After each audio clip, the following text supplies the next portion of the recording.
Hello बच्चों, good morning. कैसे हैं आप सब? मैं आपकी हिंदी की टीचर। आज मैं लेकर आई हूँ चैप्टर नंबर 9 दूसरी इकाई, जिसका नाम है जब तक जिंदा रहूँ लिखता रहूँ। ठीक है, और इसके लेखक हैं विश्वनाथ प्रसाद तिवारी जी। ठीक है बच्चों, चलिए इस पाठ को देखते हैं। पहले इनका परिचय जान लेते हैं, फिर गद्य संबंधी और चैप्टर को मैं पूरा एक्सप्लेन करूँगी और उसमें जो कठिन शब्द आएंगे, जो मुहावरे आएंगे, जो युग्म शब्द आएंगे, वो सारी चीज़ें मैं भी क्लियर करा दूँगी। और चैप्टर्स के पीछे जो एक्सरसाइज दी गई है बच्चों पेज नंबर 86 पर, वो भी मैं क्लियर करा दूँगी। ठीक है, चलिए पाठ की शुरुआत करते हैं। तो आज हमारे पाठ का नाम है जब तक जिंदा रहूं लिखता रहूं। विश्वनाथ प्रसाद तिवारी जी का है। इनका परिचय जान लेते हैं बच्चों। 1941 देवरिया उत्तर प्रदेश में इनका जन्म हुआ था। परिचय है विश्वनाथ प्रसाद जी तिवारी जी हिंदी जगत के जाने माने कवि, लेखक, आलोचक एवं संवादक थे। आप देश, काल और वातावरण के प्रति सजग और संवेदनशील रचनाकार हैं। ठीक है बच्चों, ये थे इनका परिचय। अब इनकी कृतियाँ जान लेते हैं। फिर भी कुछ रह जाएगा कविता संग्रह है, अज्ञेय पत्रावली, निबंध है अंतहीन, आकाश यात्रा, अमेरिका और यूरोप में एक भारतीय वन यात्रा स्मरण है, अस्ति और भवती, आत्मकथा, बातचीत, साक्षात्कार संग्रह आदि, ये सब इनकी कृतियां हैं। ठीक है बच्चों, चलिए हम गद्य संबंधी देख लेते हैं कि इन्होंने गद्य संबंधी क्या लिखा है बच्चों। हमारे जो लेखक हैं विश्वनाथ तिवारी जी, गद्य संबंधी देख लेते हैं। प्रस्तुत साक्षात्कार में विश्वनाथ तिवारी जी ने नागर जी से तत्कालीन राजनीतिक, सामाजिक परिस्थितियों, लेखकों आदि के बारे में अनेक प्रश्न पूछे हैं। इन सभी का जीवन एवं लेखन पर कितना और किस तरह का प्रभाव पड़ा, इसे साक्षात्कार के माध्यम से जानने का प्रयास किया गया है। ठीक है बच्चों, तो ये एक साक्षात्कार है, यानी कि इंटरव्यू है एक तरह का।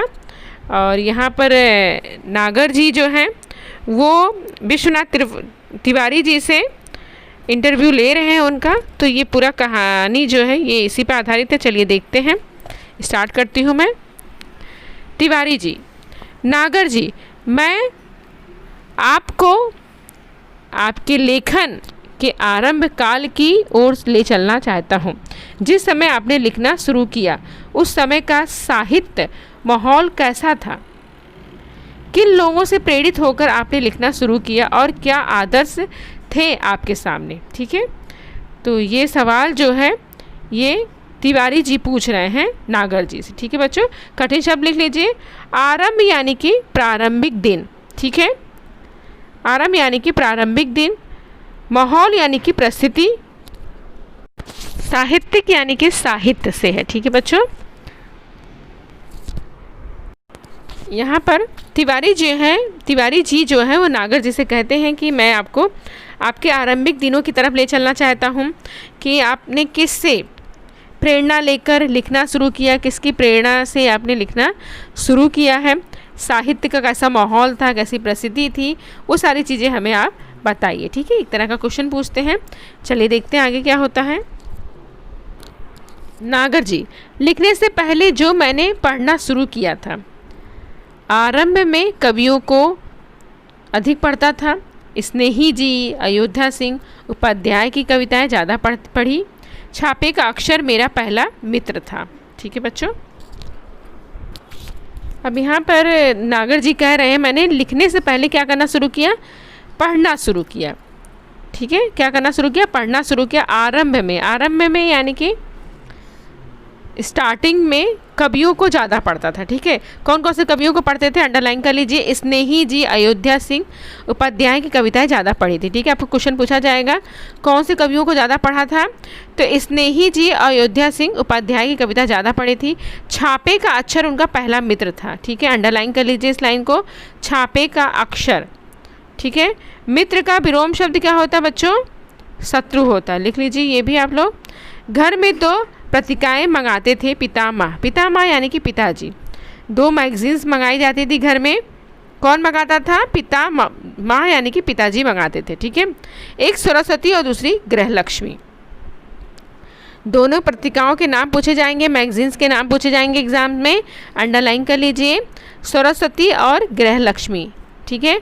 उस समय हमारे सामने प्रेमचंद्र का साहित्य था, कौशिक का नाम था, आरंभ में बंकिम के उपन्यास पढ़े, शरत चंद्र को बाद में, ठीक है। आरंभ में उन्होंने किसके उपन्यास पढ़े? बंकिम के उपन्यास पढ़े, और शरत चंद्र को बाद में पढ़ा उन्होंने। प्रभात कुमार मुखोपाध्याय के कहानी संग्रह देसी और बिलायती 1930 के आसपास पढ़ा, ठीक है। देसी और विदेशी और बिलायती को कभी पढ़ा उन्होंने? 1930 के आसपास पढ़ा था, ठीक है। उपन्यासों में बंकिम के उपन्यास 1930 में पढ़े थे, अंडरलाइन कर लीजिए। 1930 में किसके उपन्यास पढ़े थे? बंकिम के उपन्यास पढ़े थे। आनंद मठ देवी चौधरानी और एक राजस्थानी थीम पर लिखा हुआ उपन्यास उसी समय पढ़ा था, ठीक है, अंडरलाइन कर लीजिए। आनंद मठ देवी चौधरानी और एक राजस्थानी थीम पर लिखा हुआ उपन्यास उसी समय उन्होंने पढ़ा था, ठीक है बच्चों। आगे देखते हैं। नागर जी, क्या यही लेखन आपके लेखन के आदर्श रहे? नागर जी, नहीं, कोई आदर्श नहीं, केवल आनंद था पढ़ने का, ठीक है, सिर्फ आनंद था पढ़ने का। सबसे पहले कविता फूटी साइमन कमीशन के बहिष्कार के समय 1928-1929 में लाठीचार्ज हुआ था। लाठीचार्ज यानी कि लाठी चलाई गई थी। इस अनुभव से पहली कविता फूटी कब लो कहो लाठी खाए। इसे भी लेखन का आरंभ मानिए। कठिन शब्द देख लीजिए बच्चों। बहिष्कार करना यानी कि त्याग करना, ठीक है। लाठीचार्ज यानी कि लाठी चलाना। और यहाँ पर कुछ लिंग परिवर्तन और वचन परिवर्तन भी आया है बच्चों, वो भी एक्सप्लेन कर देती हूँ। कविता का वचन परिवर्तन होता है कविताएं, ठीक है, और लेखक का लिंग परिवर्तन होता है लेखिका, ठीक है। आनंद का विलोम शब्द होता है शोक, ठीक है। 2-3 आए हुए हैं यहाँ पर ग्रामर से रिलेटेड, वो मैंने करा दिया है। आगे देखते हैं। तिवारी जी, इस घटना के बाद आप राजनीति की ओर क्यों नहीं गए? नागर जी कहते हैं, नहीं गया क्योंकि पिताजी सरकारी कर्मचारी थे। 1929 के बाद मेरी रुचि बढ़ी पढ़ने की ओर और सामाजिक कार्यों में भी। अब यहाँ बताते हैं वो कि मैं इसलिए नहीं गया राजनीति की तरफ क्योंकि पिताजी क्या थे? सरकारी कर्मचारी थे। और 1929 के बाद मेरी जो मन हुआ पढ़ने की तरफ, मेरी रुचि बढ़ रही थी, सामाजिक कार्यों की तरफ मेरी रुचि बढ़ रही थी, ठीक है। और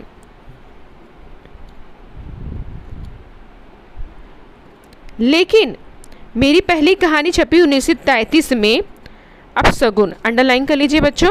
उनकी पहली कहानी कब छपी थी? 1933 में, अपशगुन नाम था उस कहानी का, ठीक है, अंडरलाइन कर लीजिए, एग्जाम में पूछा जाएगा आपसे।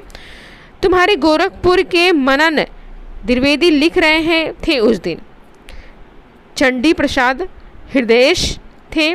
उनकी लेखन शैली ने मुझे बहुत प्रभावित किया, ठीक है, कहीं ना कहीं बहुत ही प्रभावित किया था, प्रभाव डाला था उनकी लेखन ने। आगे देखते हैं। तिवारी जी, क्या उन दिनों आप पर गांधी जी के व्यक्तित्व का भी कुछ प्रभाव पड़ा था? तो यहाँ पर तिवारी जी पूछ रहे हैं कि गांधी जी के व्यक्तित्व यानी कि व्यक्ति की जो विशेषताएं होती है, पर्सनालिटी होती है, उसकी भी कुछ प्रभाव पड़ा था आपके? प्रभाव यानी कि असर कुछ पड़ा था गांधी जी के, ठीक है, अंडरलाइन कर लीजिए, पूछा जाएगा। किसके व्यक्तित्व का प्रभाव पड़ा था? गांधी जी के व्यक्तित्व का प्रभाव पड़ा था, ठीक है, पूछा जाएगा आपसे क्वेश्चन। नागर जी, हाँ, निश्चित रूप से पड़ा। पिताजी ने आंदोलन में भाग लेने से रोका। आंदोलन यानी कि हलचल, उथल पुथल अभियान जो होता है उसे कहा जाता है, ठीक है। वह रोकना भी मेरे लेखन के लिए अच्छा हुआ। वो कहते हैं वो उन्होंने मुझे रोका तो मेरे लेखन के लिए क्या हुआ? अच्छा हुआ ये बात, ठीक है। तिवारी जी, आपके लेखन में गरीबी के प्रति जो करुणा है वह किससे प्रभावित है? करुणा यानी कि दया जो है, गरीबों के प्रति जो दया दिखाई है आपने, वो किससे प्रभावित हुए हैं? ठीक है नागर जी, वह तो अपने समाज से ही उभरी है। मेरी पहली कहानी प्रायश्चित इसका परिमाण है। ठीक है, सबूत है, गवाही है। ठीक है, हमारे पारिवारिक संस्कारों भी थे, पारिवारिक संस्कार भी थे। मेरे पिताजी में एक अद्भुत गुण था, वो किसी के दुख दर्द में तुरंत पहुंचते थे। इसने मुझे बहुत प्रभावित किया। ठीक है, गुण का बच्चों विलोम शब्द लिख लीजिए, अवगुण। ठीक है,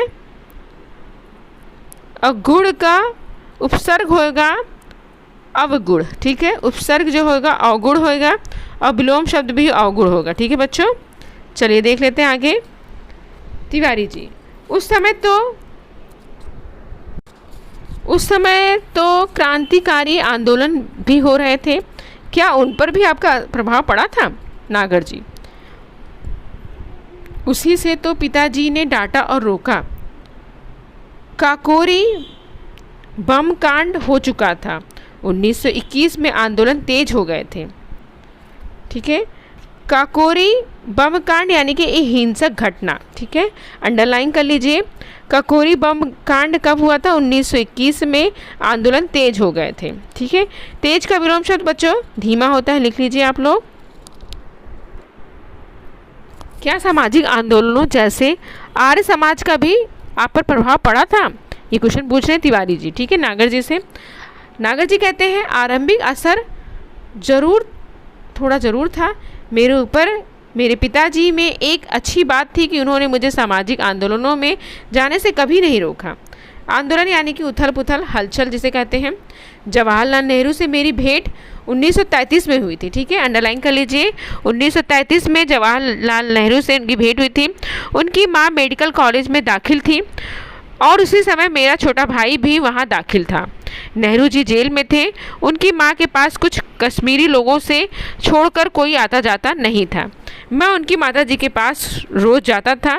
पंडित जी जब जेल से छूटे तो मेरी उनसे वही भेंट हुई जो प्रायः होती रही। उनसे खूब बातें होती हर समय की। ठीक है बच्चों, अंडरलाइन कर लीजिए कि जवाहरलाल नेहरू की माता जिससे मिले थे उस समय कौन दाखिल था? उनका छोटा भाई दाखिल था और वहाँ पर उनसे मिलते थे। कौन उनसे मिलने आता था? कश्मीरी लोग मिलने जुलने आते थे। ठीक है, कुछ 3-4 क्वेश्चन बन रहे हैं इससे, तो अब अंडरलाइन कर लीजिए। भेंट यानी कि मिलना। ठीक है, मुलाकात जिसे कहते हैं। आगे देखते हैं। तिवारी जी, आपका पहला उपन्यास कौन सा है? तो नागर जी कहते हैं पहला उपन्यास लिखा 1944 में, महाकाल। अंडरलाइन कर लीजिए बच्चों कि महाकाल कब लिखा था उन्होंने? 1944 में, जो छपा 1946 में। ठीक है, कभी छपा था आपसे क्वेश्चन पूछा जाएगा। 1946 में बंगाल से लौटकर इसे लिखा था। कहाँ से लौटकर लिखे थे? बंगाल से लौटकर लिखे थे। पहला उपन्यास कब छपा था बच्चों? 1946 में। उनके पहले उपन्यास का नाम क्या था? महाकाल। 1944 में लिखा था उन्होंने। ठीक है, क्वेश्चन क्लियर हुए। आगे देखिए। तिवारी जी, क्या यही बाद में भूख नाम से प्रकाशित हुआ? अंडरलाइन कर लीजिए इस लाइन को। उनका उपन्यास महाकाल उपन्यास जो था बच्चों वो भूख नाम से प्रकाशित हुआ था। अंडरलाइन कर लीजिए, वेरी इंपॉर्टेंट क्वेश्चंस। चलिए देखते हैं। तिवारी जी, नागर जी, आप अपने समय के और कौन कौन से लेखकों के संपर्क में प्रभाव में रहे हैं? यानी कि अपने समय में कौन कौन से लेखक से प्रभावित हुए थे आप, वो से बताइए मुझे। चलिए आगे देखते हैं। नागर जी, जगन्नाथ रत्नाकर, गोपाल राय, गहमरी, प्रेमचंद्र, किशोरीलाल गोस्वामी, लक्ष्मीधर वाजपेयी आदि के नाम याद आते हैं। माधव शुक्ल हमारे यहाँ आते थे, वो अजानु बाहु थे, ढीला कुर्ता पहनते थे। अजानु बाहु यानी कि लंबी बाहों वाला ढीला कुर्ता पहनते थे और कुर्ते की जेब में जलियांवाला बाग की खून सनी मिट्टी हमेशा रखते थे। ठीक है, जलियांवाले बाग की जो मिट्टी थी खून सनी, उसे हमेशा अपने पास रखते थे, अपने जेब में रखते थे। और 1931 में 36 तक मैं प्रतिवर्ष कोलकाता जाकर शरद चंद्र से मिलता रहा, उनके गांव में भी गया। ठीक है, अंडरलाइन कर लीजिए। सन को 1931 से 1936 तक वो प्रतिवर्ष कहाँ जाते थे? कोलकाता जाते थे। किससे मिलते थे? शरद चंद्र से मिलते थे। उनके गांव भी गया। तिवारी जी, पुराने साहित्यकारों में आप किसको अपना आदर्श मानते हैं? ये क्वेश्चन करते हैं वो नागर जी से। चलिए आगे देखते हैं। नागर जी, तुलसी को तो मुझे घुट्टी में पिलाया गया था। घुट्टी यानी कि नवजात शिशु जब पैदा होता है, छोटा सा रहता है, तो उसे पिलाई जाती है, दवाई पिलाई जाती है, आयुर्वेदिक दवाई होती है, औषधि होती है, उसे घुट्टी कहते हैं। ठीक है। बाबा शाम को नित्य प्रति रामचरितमानस मुझे पढ़वा कर सुनाते थे। पढ़वा कर सुनाते थे। ठीक है। शाम को यानी कि संध्या समय सुनाते थे। श्लोक जबरदस्ती याद करवाते थे। क्या याद करवाते थे? श्लोक याद करवाते थे। अंडरलाइन कर लीजिए। क्या याद करवाते थे? श्लोक याद करवाते थे। संस्कृत के जो छंद होते हैं ना, उसे श्लोक कहते हैं, उसे याद करवाते। ठीक है। तिवारी जी, नागर जी अपने खंजन नयन में सूरदास के चमत्कारों का बहुत विस्तार से वर्णन किया है। क्या इन पर आपका विश्वास है? खंजन यानी कि काले नेत्र की प्रसिद्ध चंचल चिड़िया जो होती है उसे खंजन नयन कहते हैं। ठीक है। उसके बारे में पूछ रहे हैं वो। तो नागर जी कहते हैं, नेत्रहीनों के चमत्कार हमने बहुत देखे हैं। उनकी भविष्यवाणियाँ कभी कभी बहुत सच हो जाती हैं। युग्म शब्द आया बच्चों, कभी कभी युग्म शब्द आया, अंडरलाइन कर लीजिए। सूर्यपंच सती के अवसर पर काफ़ी विवाद चला कि सूर्य जन्मांध थे या नहीं। सवाल यह है कि देखता कौन था, आँख या मन? आँख माध्यम है, देखने वाला मन है। ठीक है। बहुत सुंदर बात कही है इन्होंने यहाँ पर। आगे देखते हैं। तिवारी जी, आपने क्या कभी अपने लिखने की सार्थकता की परख की है? ठीक है। तिवारी जी पूछते हैं नागर जी से कि आपने अपने लिखने की सार्थकता की परख जो है वो की है क्या कभी? आगे देखते हैं। हाँ, मेरे पास बहुत से पत्र आते थे। पत्र यानी कि चिट्ठी, खत आते थे। मेरे उपन्यासों के बारे में खास तौर से उसमें पाठकीय प्रतिक्रियाओं का पता चलता था। ठीक है। तिवारी जी, नागर जी आपने भ्रमण तो काफ़ी किया है। नागर जी, हाँ, पूरे अखंड भारतवर्ष का, अखंड यानी कि संपूर्ण भारतवर्ष का मैंने भ्रमण किया है। पेशावर से कन्याकुमारी तक, बंगाल से कश्मीर तक। इन यात्राओं का यह लाभ हुआ कि मैंने करेक्टर चरित्र बहुत देखे और उनके मनोविज्ञान को भी समझने का मौका मिला। ठीक है बच्चों। मानव विज्ञान यानी कि कठिन शब्द लिख लीजिए, वह विज्ञान जिसमें मानव मन के विभिन्न अवस्था, क्रिया, प्रभाव का अध्ययन किया जाता है। ठीक है। लिख लिया आप लोगों ने। आगे देखते हैं। तिवारी जी, अपने समय में लेखकों में आप किन्हें पसंद करते थे? नागर जी कहते हैं, अगर दिल से पूछो तो एक ही आदमी है, उसे बहुत प्यार करता हूँ, वह है रामविलास शर्मा जी। प्रभात कुमार मुखोपाध्याय का संग्रह देसी और विलायती अगर मिल जाए तो फिर पढ़ना चाहूँगा। बदलते हुए भारतीय समाज के सुंदर चित्र हैं। उनकी कहानियों में टॉलस्टॉय और चेखोव की रचनाएं भी मुझे बहुत पसंद है, प्रिय हैं। तिवारी जी, आपने तो पत्रों का भी बहुत संकलन किया है। संकलन यानी कि संग्रह, कलेक्शन जिसे कहते हैं। नागर जी, हाँ, बहुत। पात्रों का संग्रह भी काफ़ी है, लेकिन वह व्यवस्थित नहीं। मैंने प्रत्येक जाति के रीति रिवाज भी इकट्ठे किए हैं। इनके लिए घूमना बहुत पड़ा। बड़े बूढ़ों को सुनकर बहुत प्राप्त किया है। गदर के फूल के लिए मुझे बहुत लोगों से मिलना जुलना पड़ा। बड़े बूढ़े, यहाँ पे युग्म शब्द आया, अंडरलाइन करिए प्लीज़। तिवारी जी, आपने अपने उपन्यासों के लिए फील्ड वर्क बहुत किया है। नागर जी, हाँ, बहुत करना पड़ा। नाचियों बहुत गोपाल के लिए सफाई कर्मचारियों की वस्तुओं में जाना पड़ा। उनके रीति रिवाजों का अध्ययन करना पड़ा। युग्म शब्द आया है रीति रिवाज, अंडरलाइन कर लीजिए आप लोग। आगे देखते हैं। तिवारी जी, नागर जी, क्या आप मन और प्राण को अलग अलग मानते हैं? युग्म शब्द आया है अलग अलग, अंडरलाइन कर लीजिए आप लोग। नागर जी, हाँ, प्राण को मन से अलग करना पड़ेगा। मन की गति आगे तक है, प्राण को वहाँ तक खींचना पड़ेगा। खींचने यानी कि खिंचाव करना पड़ेगा। मन एक ऐसा निर्मल जल है जिसमें जीवन के संस्कार रंगे हैं। मन प्राण से भी सधता है। तिवारी जी, सूर में अपने मन को ही पकड़ा है। नागर जी, हाँ, सूर ने एक जगह लिखा है, मैं 10 दिशाओं को देख लेता हूँ। जब पूरी प्राण शक्ति एक जगह केंद्रित होगी तो इंटरव्यूट आई बनाएगी।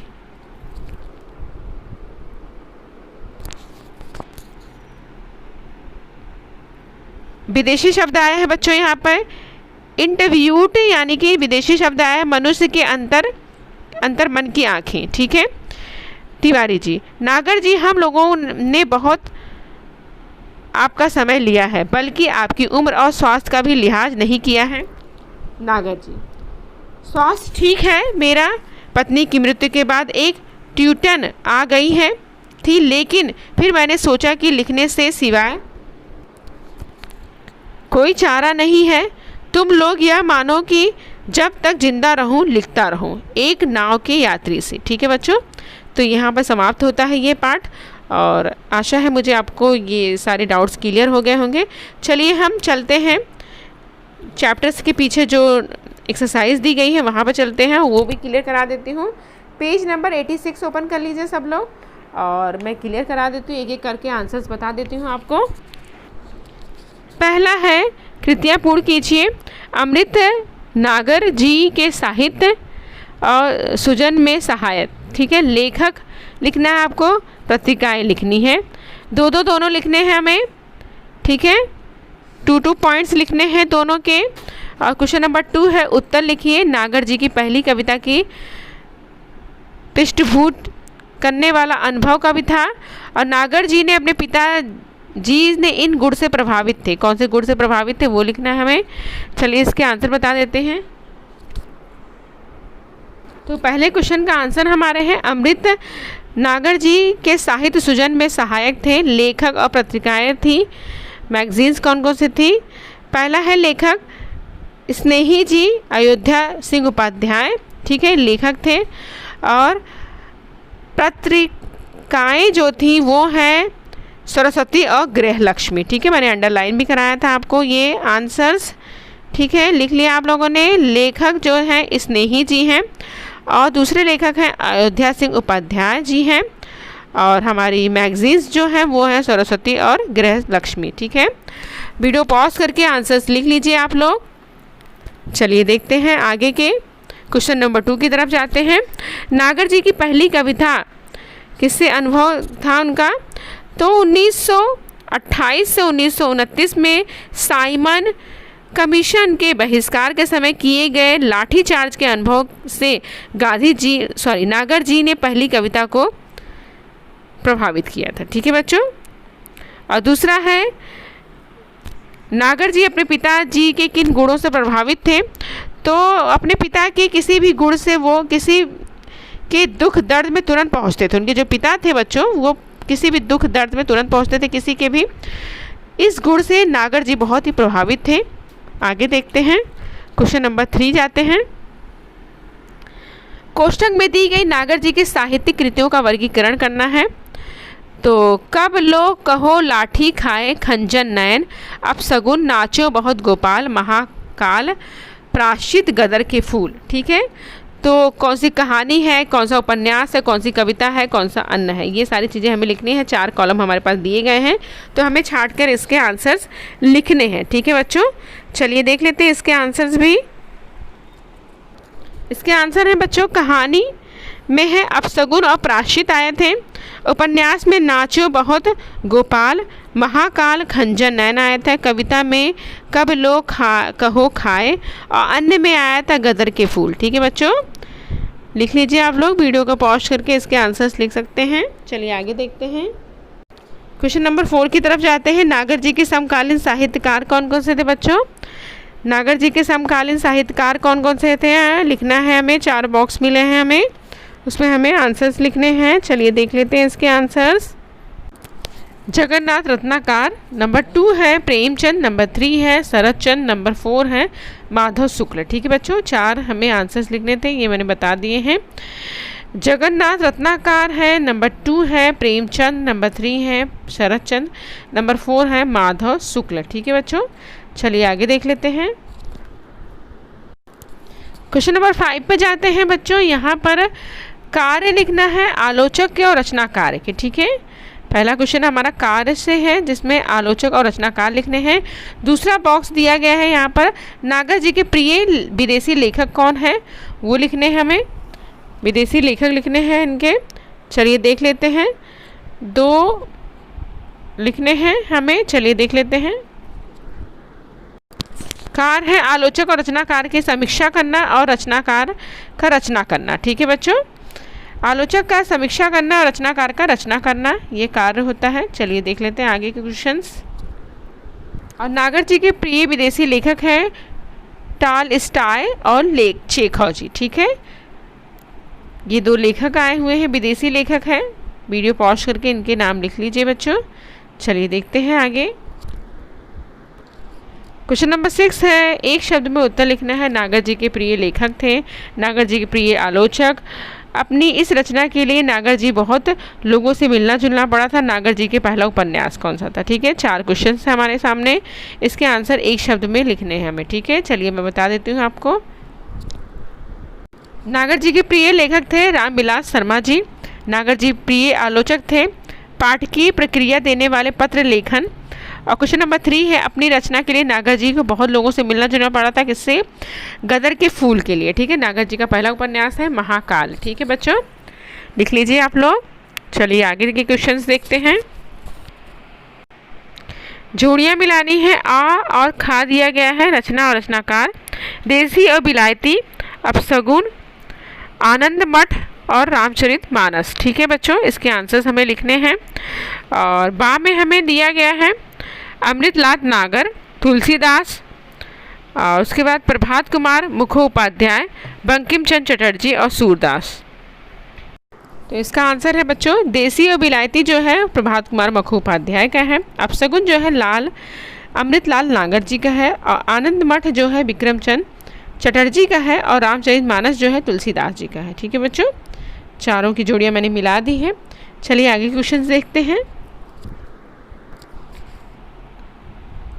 तद्धित शब्दों का मूल शब्द लिखना है, साहित्यिक का लिखना है और बिलायती का लिखना है। ठीक है, कृतंग शब्दों का मूल शब्द लिखना है, खिंचाव और लिखावट का लिखना है बच्चों। ठीक है, चलिए देख लेते हैं इसके भी आंसर्स हम। तो साहित्यिक का साहित्य हो जाएगा, बिलायती का बिलायत हो जाएगा बच्चों। साहित्यिक का क्या हो जाएगा, साहित्य, और बिलायती का बिलायत हो जाएगा। ठीक है बच्चों, आगे देखते हैं। खिंचाव का खिंच हो जाएगा, लिखावट का लिखना हो जाएगा। ठीक है बच्चों, तो ये भी क्लियर करा दिया मैंने आपको, सारे क्वेश्चन आंसर मैंने क्लियर करा दिए हैं बच्चों। कोई डाउट नहीं होना चाहिए इस चैप्टर में आपको। आशा है मुझे आपको ये वीडियो पसंद आएगा। थैंक यू सो मच ये वीडियो देखने के लिए।